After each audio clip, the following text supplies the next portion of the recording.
All right, welcome back. We're going to continue this journey of opening up space around the shoulders to allow our neck to come back on top of our shoulders. When we're stuck in forward head posture, it's going to be a product of tightness in and around the pec major and pec minor, and all these muscles that pull the front of our shoulders inward and forward.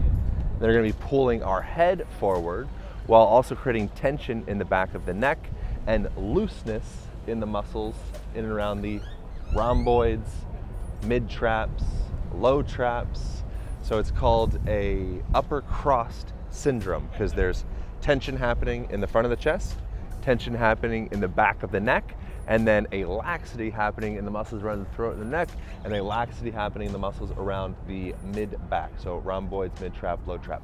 So what we're going to do is we're going to explore opening up some space around the front of the shoulder by getting a resistance band, attaching it around shoulder level, and then you're going to step your sweet, sultry body forward, so you're creating a little tension in that band. Just this position in and of itself is fantastic.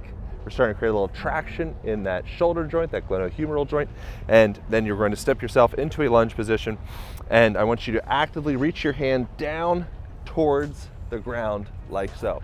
So you're creating length in the shoulder joint just by reaching while maintaining this traction as well. From here, you're going to start to reach the arm up overhead, all the way up, up, up, up, up, while keeping the ribs tucked down towards the hips the whole entire time. You can rotate this arm in, rotate this arm out, reach back down, behind, again, reaching down towards the ground, keeping that reaching happening the whole entire time. And once you go through a few reps up and down with that range of motion with the arm, you're going to actually hinge yourself forward and reposition the band so it's on the traps. So now I'm going down into this hinged forward range of motion, so I'm focusing on depressing the shoulder girdle. So this is elevation, where we kind of get stuck in. We're gonna do the opposite of that and reach down into depression with the shoulder girdle. And now from here, I can turn my head over to the left if I'm on my right arm.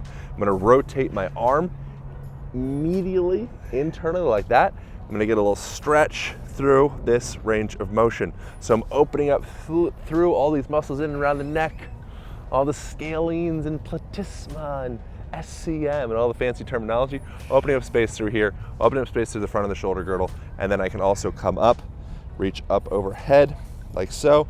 I can turn my head, I can bring my head down, and bring my head over, and just exploring range of motion, exploring tractioning, opening up some space in the front of this shoulder. So you're gonna go through about 3 reps going forward, like we showed in the beginning. Then you're gonna do the same thing, 3 repetitions going with your hips hinged so that your torso is horizontal with the ground. And that's it. So 6 reps total, creating a little space in the front of the shoulder, a little space in the neck, and we're gonna continue the journey of unwinding forward head posture. Next, working into the back of the shoulder girdle. Enjoy.